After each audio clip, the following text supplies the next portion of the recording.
네. 전통적으로 9월, 10월은 연중 저점을 기록했었던 때가 많습니다. 오늘이 딱 10월 31일입니다. 11월부터는 다른 색채가 또 나타날 수 있을까요?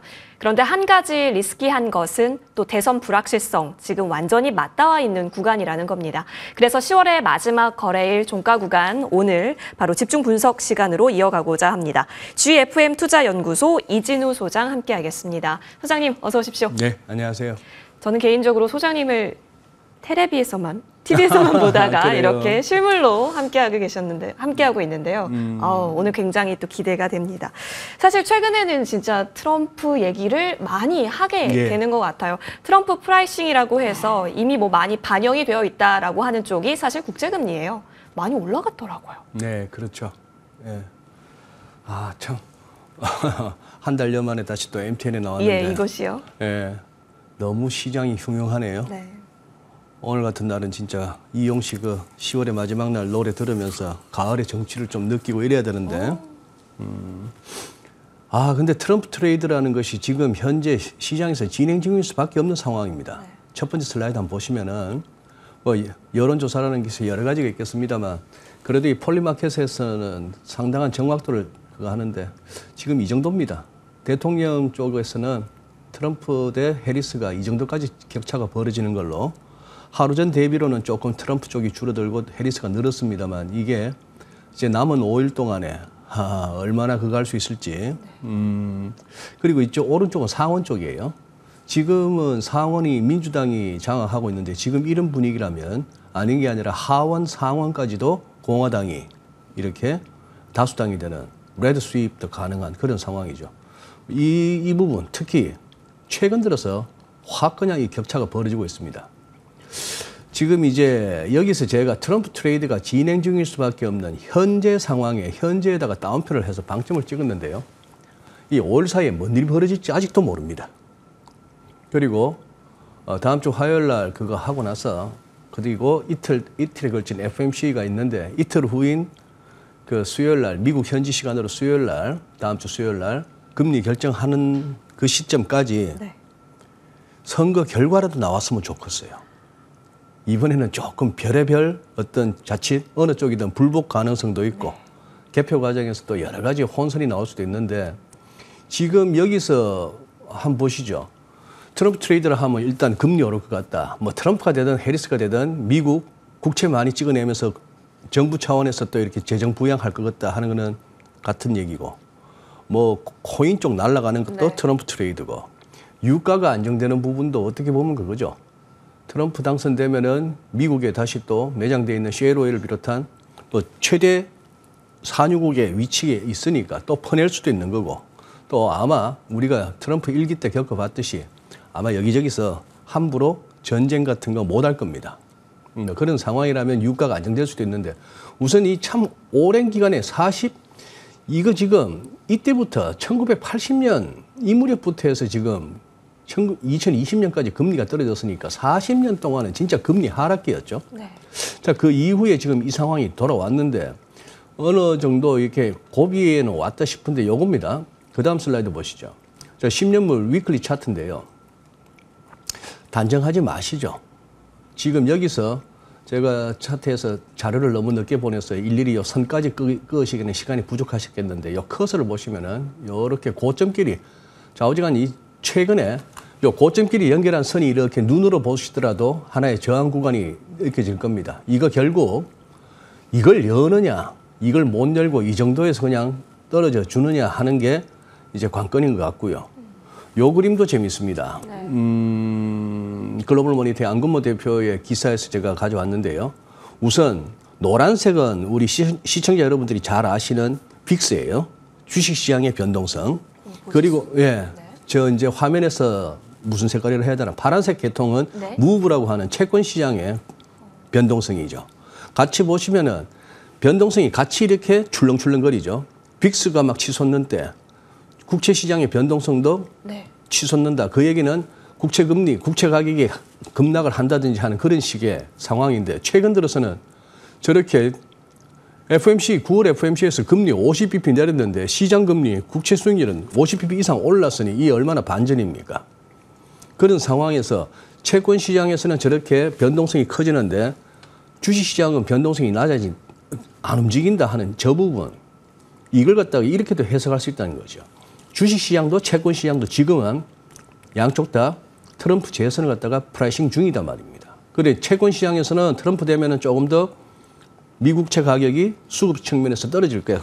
수익률 올라갈, 금리 올라갈 거야. 라고 생각하는 반면에 증시에서는 또 법인세 낮춰준 다음에 그게 어디야. 이런 것부터 해서 또 통상 또 돈 많이 풀면서 또 주식 가지 않겠느냐 하는 게 다 그거 하고 있다는 얘기죠. 지금 어쨌거나 현재로서는 저렇게 되는데 이 모든 것에서 예외 내지는 소외되고 있는 게 한국 시장이라는 데에서 우리 국내 투자자분들 분통이 터지죠.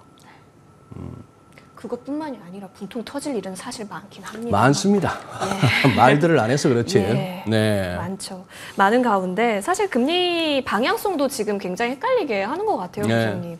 뭐 내린다고 했다가 다시 또 올라가야 되는 거 아니야 싶은. 그러니까 방향성은 어디로 지금 바라보고 있어야 되는 거예요? 그러니까요. 그 이제 거기서 오늘 이분 한번 보시죠. 네. 와튼 스쿨의 제레미 시겔 교수 같으면은 잘 아실 겁니다. 월가에서 굉장히 강세론자예요. 주식 강세론자의 반열에서 굉장히 또 주장이 강하신 분이죠. 9월 FOMC 전에는 75bp 금리 인하까지도 주장했던 분인데 여기서 기사 2개 한번 이렇게 인상적인 거 가져와 봤는데 2주 전만 하더라도 포브스지 같은 데는 제레미 시겔이 뭐라고 하나 하면은 주식은 말이죠. 주식은 더 퍼펙트 해지랍니다. 인플레이션에 해지하기 위한 가장 퍼펙트한 수단이라는 거죠. 인플레이션 때 주식이라도 들고 있고 있으면은 인플레이션에 그거 할 수 있고 2025년 중반까지 한 4번 정도 더 내릴 거다 했는데 딱 그냥 이틀 전에 여기서 하는 말이 이제 또 뉴포즈 금리 인상 중단이 올 수도 있다. 만약에 이번 주말에 나오는 고용지표가 너무 좋으면 이 얘기입니다.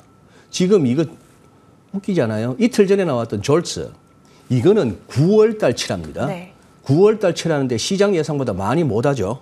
많이 못하게 나왔는데 어제 나왔던 ADP 민간 고용은 이거는 또 10월치라기는 하는데 9월은 뭐 허리케인이 있었고 뭐 그 차이는 있겠습니다만 ADP 민간 고용은 또 시장 예상보다 너무 또 좋게 나왔어요. 그런 상황에서 결국 이 일정을 우리가 지금 소화하는 겁니다. 이 캘린더 보시면은 우리가 아주 빡빡한 2주를 보내는 거죠. 어제 메타, 마이크로소프트 실적 나쁘지 않게 나왔는데 지금 시간의 거리에서 한 3%대 하락하고 있고 네. 지금 이렇게 ADP 졸스면 이러다가 이제 금요일날 고용지표를 봐야 되고 그러고 나서 FOMC가 있는데 그 전에 미국 대선이 있고 여기서 어떻게 우리가 상승론자든 하락론자든 주식으로 칠 것 같으면은 금리 위쪽으로 보는 사람이든 아래쪽으로 보는 사람이든 환율이든 여기서 이 일정표를 보는 순간에 나를 따르라 하면서 나올 수 있겠습니까? 지금은 이렇게 고만고만할 수밖에 없는 월드 시리즈 못 보셨죠 오늘? 네.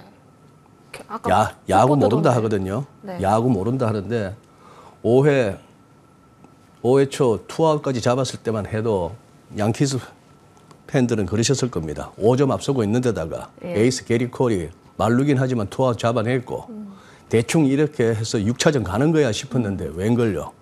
그걸 결국 뒤집어서 다저스가 그냥 우승을 했습니다. 야구도 모를 판에 이 시장을 누가 감히 안다고 하겠습니까? 그래서 저는 요즘 들어서 저도 한참 치기 어렸을 때는 제가 아는 게 제 눈에 보이는 게 다인 줄 알고 뭐 나가서 강력하게 얘기하고 강력하게 쓰고 했는데 요즘은 뭐 방송이 됐건 유튜브가 됐건 뭐 무조건이라는 부사 달고 뭐 아니면 뭐 이렇게 몇 배 이렇게 막 장담하는 그런 컨텐츠도 보고 있으면은 좀 무섭습니다. 네. 네. 1시간 전에 그 MVP 프리먼이다라는 뉴스가 네. 막 돌아다니는데 그쵸 프리먼 이번에 이것도 정말 대단했어요. 그쵸 네. 양키스를 꺾고 다저스가 이 야구도 이런데 주식 시장도 당연히 그런 거다. 사실 소장님 제 인생도 내일 모를 일입니다. 그렇습니다. 그렇죠. 예. 예, 그런 가운데 BOJ의 일을 한번 우리가 네. 얘기를 해 보도록 합니다. 사실 뭐 시장에서 예상했던 대로였습니다. 동결 나왔어요. 동결 나왔는데 사실 지금 우려하고 있는 건 이번 동결이 아니라 앞으로 추가적으로 어떻게 될 거냐. 왜냐하면 일본에서의 금리 변동이 있으면 엔캐리라고 하는 그 우려감을 자꾸 자극시키다 보니까요. 신경이 쓰이거든요. 예. 우리가 이제 7월 31일 날 BOJ가 금리 올렸고 네. 그 무렵에 또 이시바 시게루가 자민당 총재가 되면서 새로운 총리가 될 거다 하는 순간에 달러엔 환율이 폭락을 했고 맞아요. 거기에서 8월 5일 날 우리가 블랙먼데이라고 그러고 있고 그 이제 후유증인데 지금 이제 일본 총선 지난 일요일 날 총선 결과가 자민당이 참패로 나오고 나서부터 네. 이게 복잡해졌습니다. 어떻게 봐야 되는지. 우선은 그렇다면은 지금 이시바 총리 내지는 이시바 내각이 얼마까지 이렇게 수명이 이어질지도 불분명하고 그런 와중에 BOJ 보고 뭐라 얘기를 할 수 있겠는가 싶기도 한데 BOJ 입장에서도 지금은 좀 시간을 벌어야겠죠. 아까 보셨던 그 일정표 같은 그걸 보고 네. 있으면 우리만 쪼리는 게 아니고 BOJ도 함부로 우리가 금리를 더 올리네 마네 하기가 뭐 할 겁니다. 좀 더 보자는 얘기인데 그랬을 때의 시장의 반응이 뭐냐 하는 거는 이거 참 애매한 거예요. 그러면 앞으로 BOJ 금리 더 못 올리냐? 겁이 나서 그러면 N이 약세냐? 그것도 아니고 그 결정 그냥 동결했다고 하는데 금리 인상도 아닌데 달러엔 환율이 BOJ 결정 나오니까 달러엔 환율이 떨어지는 엔화 강세가 나오면서 예. 니케이도 같이 밀려버렸습니다. 예. 뭐 그런 상황인데 저 같은 차트쟁이 눈에는 이거밖에 안 보이네요. 올 만큼 온 상황에서 지금 여기서 방향을 못 정한다. 그동안 달러엔 환율 하락세에 대해서 시장에서 모두가 보고 있는 기술적 반등의 맥시까지는 왔는데 이 153엔대 초중반에서는 위로 가야 될지 아래로 가야 될지를 잘 모르는 국면이다. 이렇게 말씀드릴게요. 지금은 다 불확실성에 다 휩싸이는 것 모릅니다. 같아요. 다 모르는 상황입니다. 여기서 뭐 N이 강세로 갈 거야, 약세로 갈 거야. 네. 모르겠습니다. 그냥 뭐 시장이 어떻게 갈지. 그럼 이 속에서 달러원을 한번 네. 볼까요? 달러원은 지금 이런 상황이죠. 달러원은 일간 차트 먼저 보시면은 예. 조금 급하게 많이 왔고 달러에 네. 따라서 조금 밀리는데 1350원도 내렸으면은 조금 새로운 의미가 될 것이고 위클리 차트 볼 것 같으면은 여기서도 그동안에 한번 쑥 갔다가 61.8%라는 레벨 그러니 저런 식의 어떤 기술적 접근을 무시하지 마시라는 뜻에서 한번 보여드렸고요. 이 그림을 보고 싶습니다. 이거 달러원 월간 차트인데 이 월간 차트 지금 이걸 갖다가 우하향하는 IMF 때 고점하고 금융위기 때 고점을 연결했던 저 점선 저걸 올라섰고 그 다음에 우리가 1,400원 최근에 1,440원 거기서 찍었는 저선 우하향 실선 저게 쉽게 돌파되지는 않으리라고 보는데 저것마저 돌파되는 상황이 향후 뭐 1, 2년 내로 아니면 몇 달 내로 나온다는 얘기는 대한민국에 대해서 환율 자체는 그렇게 얘기하는 겁니다. 정치권도 그렇고 기업들도 그렇고 국민들도 그렇고 정신 바짝 차리라는 경고고요. 그 경고는 이 차트에서도 볼 수 있습니다. 설마 삼성전자가 저기서 더 밀리겠습니까? 볼린저 밴드 월간 차트에서 볼린저 밴드 하단까지 이탈하는 경우는 그냥 다시 안으로 들어오는 게 통상적인 거죠. 설마 삼성전자가 망하겠습니까?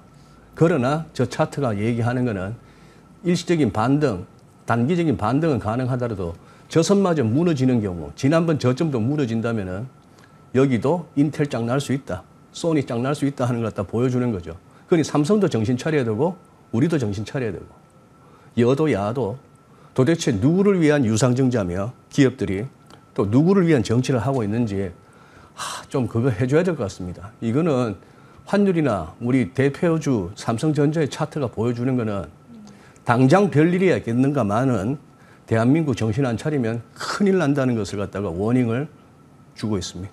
네. 지금은 좀 경각심을 갖고 환율 움직임도 같이 봐야 될 것 같아요. 단순히 비단 트럼프 프라이싱 때문에 금리 올라요, 달러 올라요, 유가 내려요 뿐만이 네, 아니라 네. 전반적인 상황을 같이 봐야 될 것 같고 또 국내는 수출주가 또 많기 때문에 그렇죠. 그렇죠. 영향을 피해갈 수가 없잖아요. 알겠습니다. 그러면 한국은행 쪽에서도 좀 발걸음이 빨라져야 되지 않을까 하는 시각도 많은데. 그러니까요. 예. 최근에 이제 두 분, 뭐 환율과 관련해서 얘기하실 만한 두 분 다 이렇게 중요한 멘트를 했죠. 예. 이창용 하는 총재도 어쨌거나 환율과 관련한 질문에 대해서는 이게 결국은 다음 금통위에서 추가 금리 인하를 함에 있어서 환율도 고려 요인이다 하는 얘기는 우리가 알아들어야 되겠죠. 네. 환율이 여기서 위로 더 튈까 봐 여기서 금리 인하를 갖다가 쉽게 결정을 못 하겠다. 이제 그동안에 가계부채, 부동산, 경기 이런 얘기하다가 환율을 처음으로 언급했단 말이죠. 그런데 이런 식의 고환율이 계속 간다면은 더 올라갈 수도 있는 환율이라면은 우리 금리 인하 조심스럽다 하는 거고 최상목 경제부총리는 뭐 1,400원이 뉴노멀이다. 어느 정도 일리 있는 얘기긴 합니다만 네. 그러면서 추가 금리 인하 여력이 좀 줄어들었다 이 표현. 그래서 아마 우리가 지금 상황에서는 금리 인하 적극적으로 막 공격적으로 하기는 쉽지 않을 것 같고 다만 그 발언 이후에 당국 차원에서의 스무딩 오퍼레이션은 단행되는 것 같습니다. 그래서 투기적인 환투기 세력들이 여기서 뭐 위로 1,400원 열고 1,500원 가자, 뭐 어수선하게 만들자, 공포심리 만들자 이것만큼은 제어해주는 그런 어떤 오퍼레이션이 이루어지는 것 같아요. 네, 참 걱정이 깊어지고 원래 나라 걱정할 때 한숨이 많이 나오지 않습니까? 소장님, 네. 하지만 그래도 우리는 주식시장 그리고 이런 시장 참여자입니다. 삼성전자에 대해서 진짜 냉철하게 이야기를 한번 나눠보고자 하는데요. 마지막 네. 질문이 될 것 같습니다. 지금 얘기 들어보니까 수출 리스크, 뭐 대내외 리스크 다 휩싸여져 있는데 여기에 대해서 그럼 우리 시장엔 돌파구는 어디서 찾아볼 수 있을까? 이 질문에는 어떤 대답 주시겠습니까? 돌파구, 삼성전자의 같은 경우라면은 조금 이렇게 투자자분들하고 주주분들하고 좀 소통하셨으면 좋겠어요. 왜 자꾸 무슨 로이터 같은 거는 쟁쟁한 찌라시라고 볼 수 없는 매체가 뭘 얘기하면은 예. 콜테스트 통과 같으면 아니에요 뭐 이런 예. 정도고 무슨 뭐 대만의 뭐 대만 언론. 듣도 보도 못한 네. 언론에서 뭐 조건부 어쩌고 저쩌고 하는 이런 거에 대해서도 가타부터 말이 없고 그런 게 좀 소통을 해줬으면 쉽고 그리고 가뜩이나 이 멀게진 이 국물인데요. 이제 좀 쫄아야 안 되겠습니까? 설렁탕이 될까 뭐가 될까 마라탕이 될까 뭘 계속 한 바가지씩 갖다 부으니까 좀 되도 않은 기업들 상장 그만 시키고요.